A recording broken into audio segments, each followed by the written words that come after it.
Yo la mif, c'est Jean-Mi qui vous balance le top 5 des spots de ouf en France où posez vos fesses.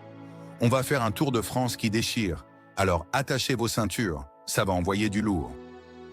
Premier, les Calanques de Cassis, le paradis version méditerranéenne. Imagine des falaises blanches qui plongent dans une eau turquoise, mon pote. C'est comme si la nature avait décidé de faire son propre jacuzzi géant. Tu peux faire de la rando, de l'escalade, ou juste poser ton cul sur un caillou et mater le paysage. Et si t'es chaud, tu peux même te baigner dans des criques secrètes. C'est le genre d'endroit qui te fait oublier que t'as pas gagné au loto.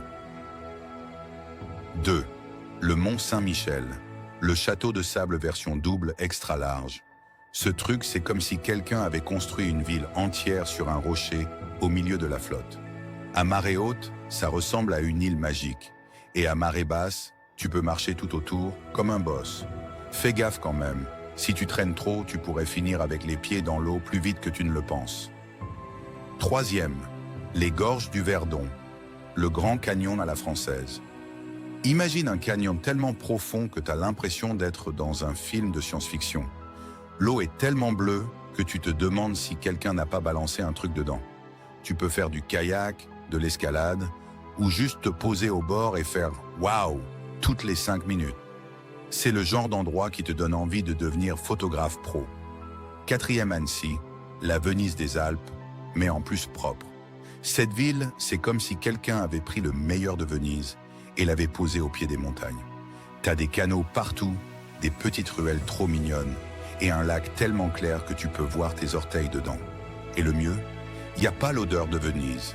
Tu peux te balader, faire du pédalo ou juste te poser dans un resto et te goinfrer de fromage. Cinquième, la dune du Pilat, la plus grosse montagne de sable d'Europe. Imagine une montagne de sable tellement haute que tu te demandes si t'es pas dans le désert du Sahara. Sauf qu'en fait, t'as l'océan d'un côté et une forêt de l'autre. C'est comme si la nature avait pas pu se décider entre la plage et la montagne, alors elle a fait les deux. Tu peux grimper tout en haut, prépare tes mollets, mon pote, et avoir une vue de malade sur l'océan. Et le mieux, tu peux redescendre en roulant comme un gros débile. C'est le kiff. Voilà les gars, avec ça, vous avez de quoi vous en mettre plein les mirettes pendant des semaines. Allez-y, kiffez, et revenez me dire si j'avais pas raison.